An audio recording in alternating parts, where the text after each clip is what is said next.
Tem dias que é noite. Quando você acha que o Flamengo pode jogar mal, ele consegue jogar pior. E aí a gente acaba perdendo para o Bragantino por 1-0 e a situação tanto do Flamengo quanto do treinador Paulo Souza piora. Fica aí, vamos ver como é que foi mais uma derrota do Flamengo. Calma, corneta. Fala aí, pessoal, tudo bem? Não tá nada bem. Flamengo perde para o Red Bull Bragantino, lá em São Paulo, por 1-0. Bom, qual foi a tônica desse jogo? Primeiro a gente precisa entender o seguinte, devido à grande quantidade de jogadores suspensos, alguns jogadores lesionados, jogadores na seleção, como o Arrascaeta, o Flamengo ficou muito refém para poder escalar um time, né, que a gente pudesse ter esperança que poderia fazer um jogo bom. Mas essa é a realidade do Flamengo. O Flamengo gastou milhões para ter um elenco exatamente para que nessas situações você possa colocar em campo jogadores que consigam colocar a sua habilidade, a sua capacidade e se sobrepor a adversários que gastam muito menos. E o Flamengo foi a campo hoje contra o Red Bull Bragantino com uma equipe assim. Por mais que não seja uma equipe que tenha treinado, que a gente pode até discutir aqui, uma equipe ali, alguns jogadores que não estavam muito bem entrosados, alguns jogadores voltando de um longo período de inatividade, como Léo Pereira, como Vitinho, mas é uma equipe que no papel, se você for analisar jogador por jogador, você espera muito mais. E esse muito mais não foi entregue. No primeiro tempo foi horroroso, o time foi um bando. Você teve uma grande dificuldade até de compreender as posições que alguns jogadores do meio para frente estavam atuando. Parecia que o treinador falou, olha, dali do meio campo para frente cada um escolhe uma posição e vai. Você não tem nenhuma organização tática com 5 meses de trabalho, e eu venho defendendo há bastante tempo aqui o treinador Paulo Souza, mas chega numa situação como essa, você não consegue simplesmente ver nada. Você não consegue ver um padrão, você não consegue ver uma movimentação, você não tem nada. Parece que o treinador chegou ontem. Tudo bem, a equipe está pressionada, o treinador está pressionado, algumas coisas não estão acontecendo, mas você tem um time muito experiente em campo e você não espera que esse tipo de situação vá acontecer depois de tudo que o Flamengo já passou, depois de tudo que o Flamengo já plantou. Ali no primeiro tempo, a linha toda da esquerda, o corredor todo da esquerda, completamente perdido, da defesa ao ataque. Você pode colocar 1 a 1. Léo Pereira, Ayrton Lucas, Lázaro, Vitinho e o Andrés Pereira.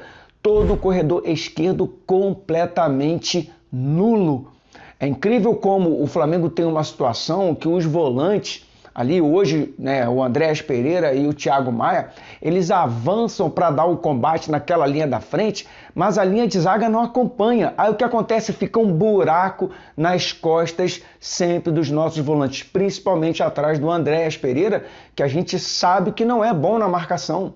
A gente sabe muito bem que o Andrés tem essa dificuldade de marcar, ele consegue preencher o espaço, cercar, mas no combate homem a homem ele é muito fraco. Toda vez nessa situação, o Flamengo chegava atrasado, porque os jogadores do Red Bull Bragantino, ali no primeiro tempo, sempre circulando atrás, nas costas do Thiago Maia e nas costas do Andrés Pereira. E aí vai sempre pegar a zaga numa situação de 1 contra 1, tanto pela esquerda com o Ayrton Lucas e com o Léo Pereira, e lá na direita o Mateuzinho e o Rodrigo Caio.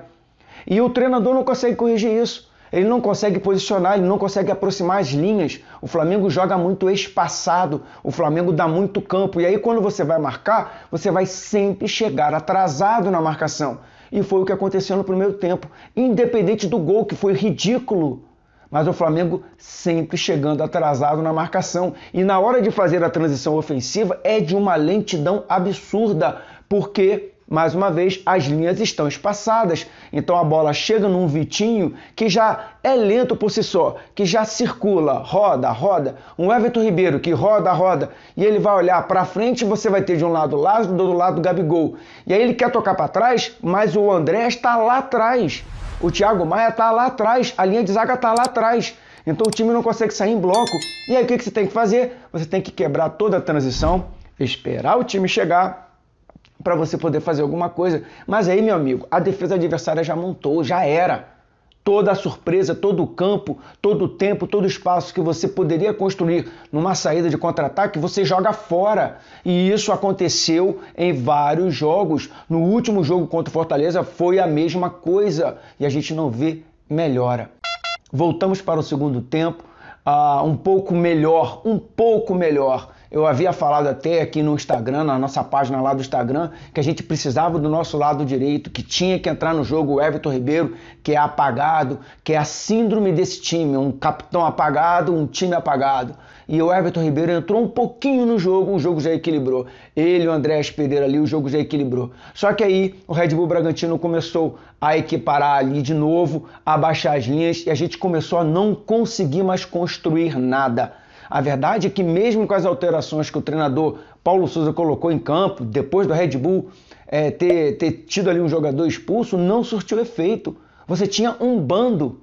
Você pode ter colocado o Marinho ali na direita, o Everton Ribeiro cansou, você inverteu o Andréas Pereira, botou na esquerda para fazer esse cruzamento, né, em diagonal, para a bola na área, para o Pedro.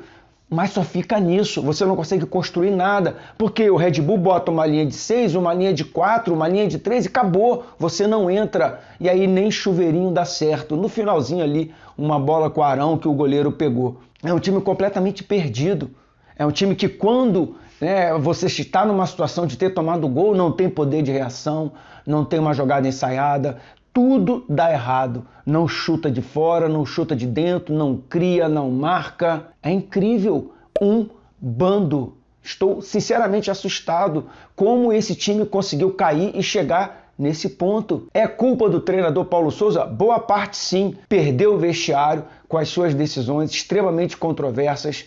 É arrogante em muitas situações por colocar a culpa nos jogadores o tempo todo. Os jogadores têm sim parcela de culpa, mas ele precisa ter um pouco de humildade e explicar ali algumas modificações que ele faz, a incapacidade do time criar, a incapacidade do time ter, depois de 5 meses de trabalho, um mínimo de padrão tático. Fica difícil depois desse tempo todo ainda defender o trabalho do Paulo Souza. E eu não vou mais defender. Não sei se vai continuar. Tem jogo agora contra o Internacional. Não sei se vai continuar.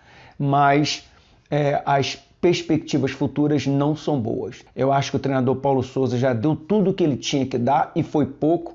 Poderia ter dado mais. Esperava-se muito mais dele e ele não conseguiu apresentar. Com a sua arrogância, com o seu palavreado polido, mas futebol mesmo que é bom, capacidade de montar uma equipe competitiva, capacidade de estruturar um grupo extremamente qualificado como o time do Flamengo, ele não mostrou. Então, Paulo Souza, pega o seu chapéu, pode voltar para a Polônia, para o mundo árabe, para Portugal, para onde você quiser, que aqui já deu.